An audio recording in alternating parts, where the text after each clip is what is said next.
Good morning, dear students. Today, I explain John Dryden's an essay on dramatic poesy. John Dryden is not only a critic, but also a poet and a playwright. He belongs to neoclassical period, and his views and criticism are really worthy, and his assessment of literary works and methods he used in assessing the literary works really made. Sir, good morning, sir. Good morning, good morning. Really made his successors to view the works of great writers in a different manner. So, let me explain what an essay on dramatic poesy reveals. John Dryden's essay on dramatic poesy presents a brief discussion on classical theory of literature. So his essay presents brief discussion on neoclassical theory of literature. So neoclassics firmly believed in adherence to the classical rules. They never want to avoid classical rules, and they kept in their minds ancient writers while writing a piece of work. So they sincerely believed in rationality of the works, and their works are primarily based on reason, not on imagination. So neoclassical writers are quite contrary to the writers of Romantic age. So neoclassical writers have projected in their writings the reality and what they have observed and seen in all, in society as well as in personal life. So he defends the classical drama, saying that it is an imitation of life and reflects human nature clearly. So Dryden, in this essay, defends, supports classical drama because classical drama reflects human life in its true sense as well as human nature very clearly. So we find emotions and feelings of human beings well projected in classical drama. That is the reason why Dryden supports supports classical drama. He also says classical drama is a model for every writer. So classical drama is the true representation of human life. So it is to be adopted. That means norms followed by the ancient writer while writing drama are certainly the models for the modern writer. So deviation from classical rules will not make the work of art immortal. So adherence to the classical rules of writing drama will certainly make the drama worth reading and worth enacting. Then an essay in dramatic poesy is written in the form of a dialogue. So this essay is written in the form of a dialogue among four members. So four members express their views on different aspects. So this entire essay runs like a dialogue among the four characters, among four gentlemen. Eugenius, so let me introduce four characters in this dialogue. Eugenius, Crites, Lycidius, and Neander. So these are the four personalities discuss various aspects of literature. Among these four, Neander represents Dryden. So views of Dryden is expressed through Neander. So Neander speaks for Dryden himself. Eugenius favors modern English dramatists. So Eugenius here, one among the participants in this discussion, supports modern dramatists and attacks the ancient dramatists or classical playwrights. So according to Eugenius, modern writers are more capable than the ancient writers, and he also attacks ancient playwrights who did not themselves always observe the unity of place. You see here, Eugenius supports modern dramatists and vehemently opposes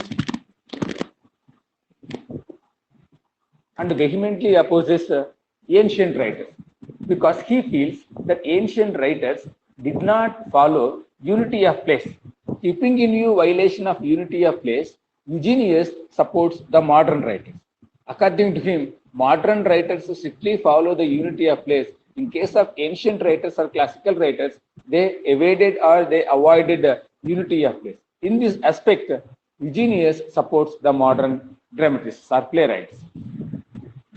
Then, but Crites, one among the participants, Crites, defends the ancients and points out that they invited the principles of dramatic art paved by the Aristotle and Horace. Whereas Crites, he is in support of ancient writers.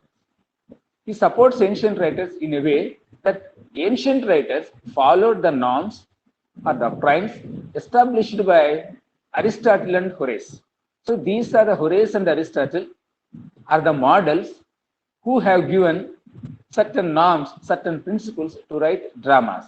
So Crites supports the ancients as the ancients in their strict adherence to the dramatic norms of Aristotle and Horace written dramas.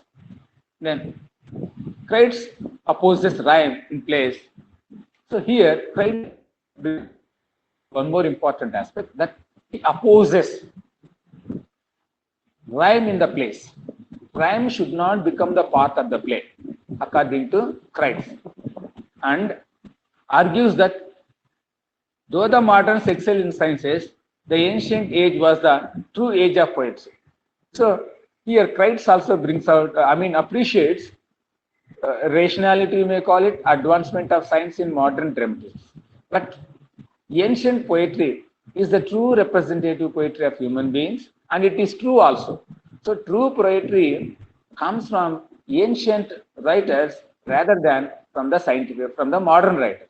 So modern writers may be scientifically good, may be scientifically well advanced, may be rational in their thinking, but their writings are not true poetry. But the writings of ancients certainly considered to be the true poetry. Then Lycidius, so the third participant, Lycidius defends the French writings. Now we come to Lycidius, and he supports French dramas, French playwrights, and attacks the English tendency to mix genres. So here Lycidius, third participant, he is in support of French dramas and French playwrights and attacks English dramatists. His argument is based on a principle or a comment that British writers mix different genres in drama. So, for instance, comedy, tragedy, like that. British the tragedy and comedy. In this aspect, Lycidius is against the Britishers, and he is in complete support of French playwrights. So far we have come across the opinion of, three participants in the discussion. So as I said earlier, the entire essay runs in the form of a discussion. Runs in the form of discussions, and there will be four participants, and Eugenius, Crites, and Lycidius. Now we meet Neander himself. Neander speaks in favor of the modernists. So Neander here speaks in favor of the modern dramatists and respects the ancients. Here we can understand the balance of mind of Neander. Neander favors the modern dramatists, and at the same time, he extends his respect to the ancients, because he finds novelty in both writings of ancients as well as moderns. Not only that one, both the writers of ancient period and modern period have followed certain principles in their life. So he moderns, and he is not attacking ancients. He favors moderns, and at the same time, he expects and he shows his gratitude to the ancient writings.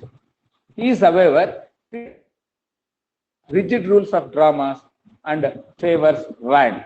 So here, Neander opposes rigid norms of dramas. So ancient sir voice have break అవుతుంది sir, played. క్లారిటీగా రావట్లేదు, cut cut అవుతుంది. Okay.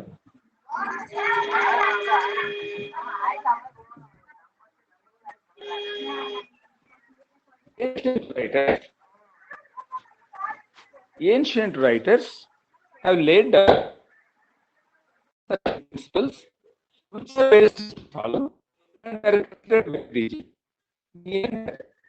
What flexible rules to make a drama. Flexible rules. Sir ఇప్పుడు కూడా రావట్లేదు sir. Flexible rules facilitate dramatists to go for writing. So, Neander supports flexibility in rules and favors rhyme in dramatic writing. So, rhyme is essential in dramatic writing.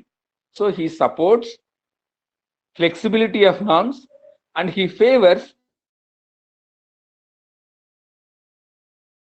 Neander, who represents Dryden, argues Dryden plays for all tragic is the best form for a play.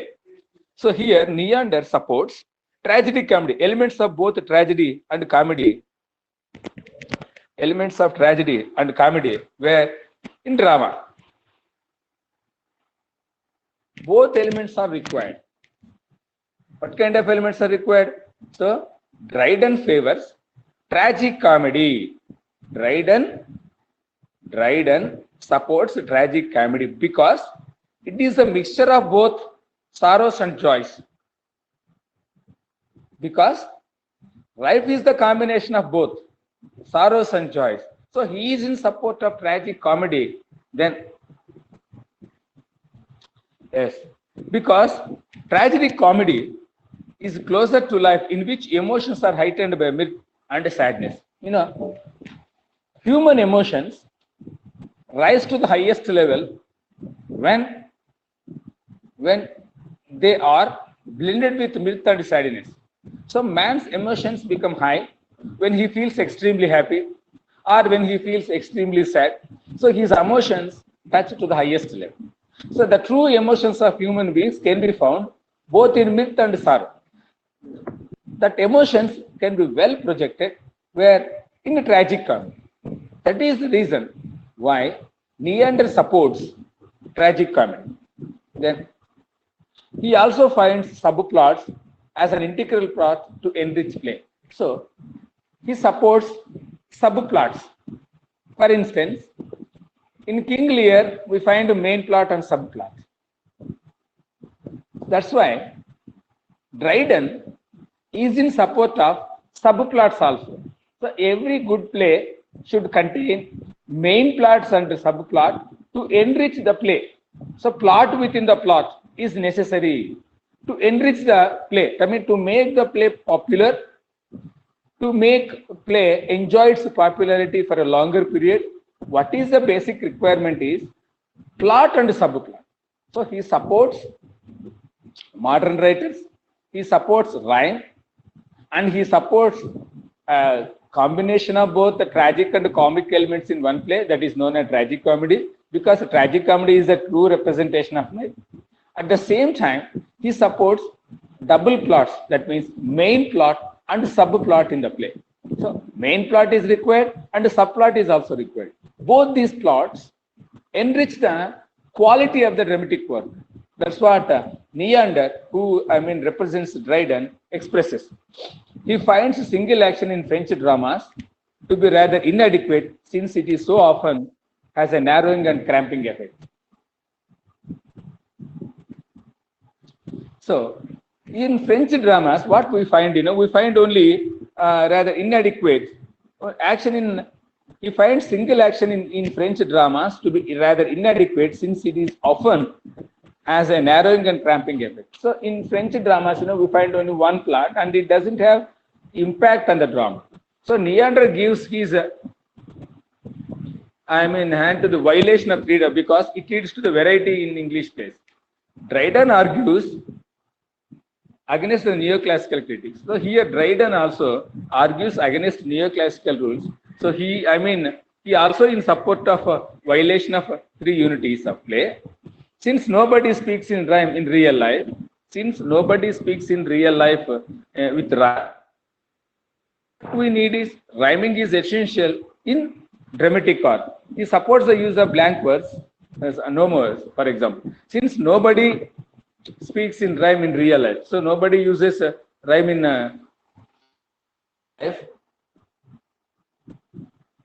real life, then he supports the use of blank verse in drama. So blank verse is the best form in dramatic art. Instead of rhyme, he supports blank verse also. He supports blank verse to be part of writing.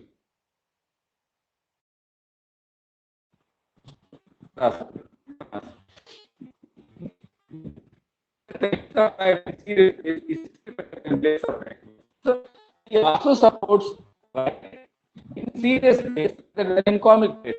He also supports his blank verse.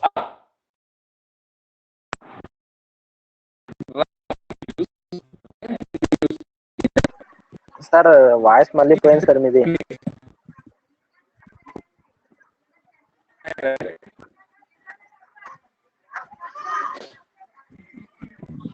Okay, then.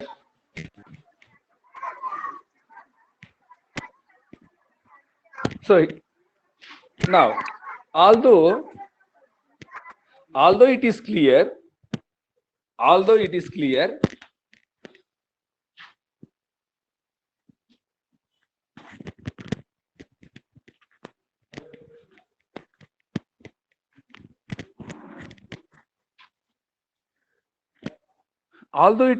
that Dryden uses Neander as a mouthpiece of his own views about drama. So we are pretty well know, we are very pretty sure that Neander expresses the views of Dryden in support of his dramatic art. He is careful to allow his other characters to represent cogent arguments for the literature of classical period. Here we find Dryden's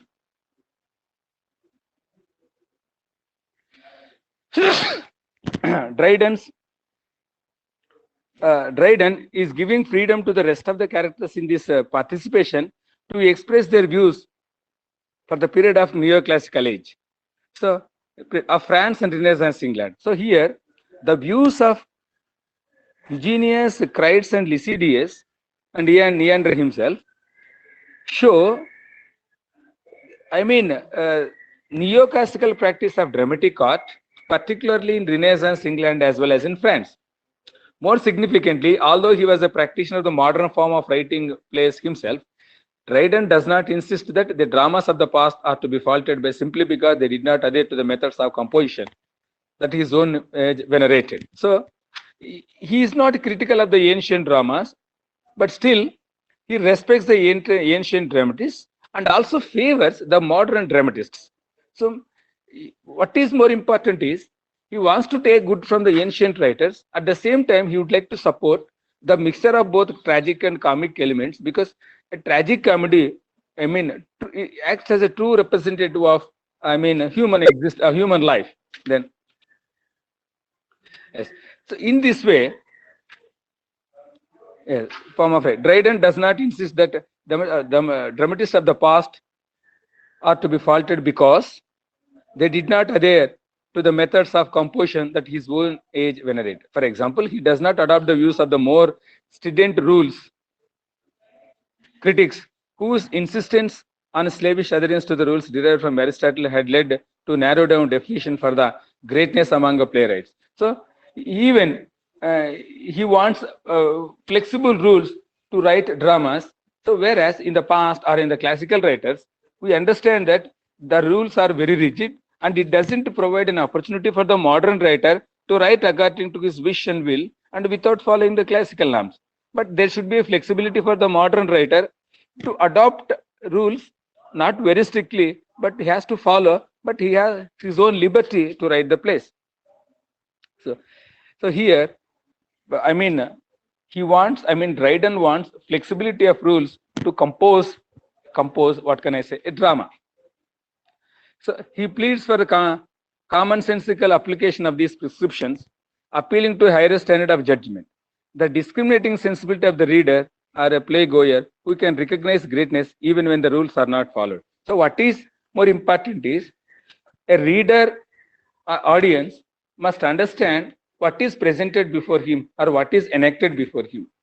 So the reader or audience wants something that appeal to their emotions rather than he doesn't look at the writer's adherence to the rules or norms. So what is more important is whether the play appeals to the emotions of common man, appeals to the emotions of a reader. That matters more rather than, application of dramatic art to the norms prescribed by ancient writers. The entire essay, in his entire essay, Dryden has expressed his views through Neander, and also he invites remaining three participants to express their views in favor of, some of them express their views in favor of ancient, some of them in favor of modern, some of them in favor of French drama, and Neander himself is in support of British drama, and he wants flexibility in writing dramatic art. So in case you have any doubt, you can ask me, because the network is not good.